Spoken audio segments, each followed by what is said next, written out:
kind of grow up a little bit. But So like I'm gonna share with you that like when my father was on hospice care at my mom's house, at his house, I did take photos of him in that state. wow.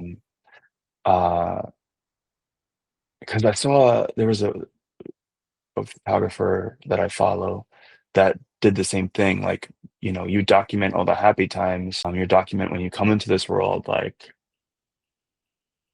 why not try to document when you leave this world? Right. But like, I'm glad I did now because like looking ahead, I don't want to lose that feeling that I had at that moment. And I Hmm. feel if I look back at these photos, I personally may take myself to that place.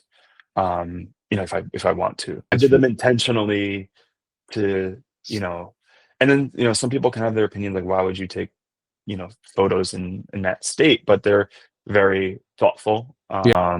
and like, let me capture it. And if I so choose to revisit, selectively, I can.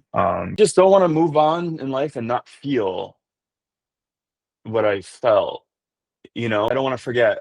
And then drove the emotion of understanding that, which then led to your decision of actually taking that action, and now brought you to that outcome of actually having those photos, and then going back to saying, if you want to or when you want to, you don't the thought of not forgetting one, and if Right. you ever want to be selective, then you have that outcome. I don't want to like sanitize those feelings. I think my biggest regret is not living in the moment.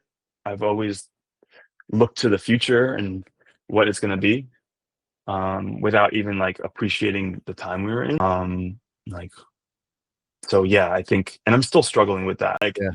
I don't want to just live life to get to the next point anymore. I want to appreciate the season that we're in, Mm. whether it's good or whether it's bad. I just want to, it's all a part of the story. So I just want to appreciate the season we're in, and not, look too far ahead and Yeah. rush life. You know what I mean?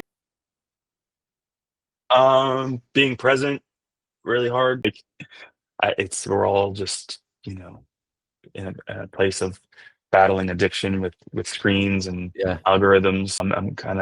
I'm so guilty of this, so it's hard for me to say, but like, what if I grew up showing, seeing my father and mother like scrolling on their phones constantly, you know what I mean?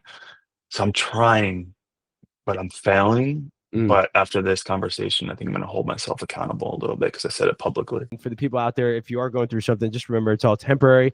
Don't forget, nothing changes until you do.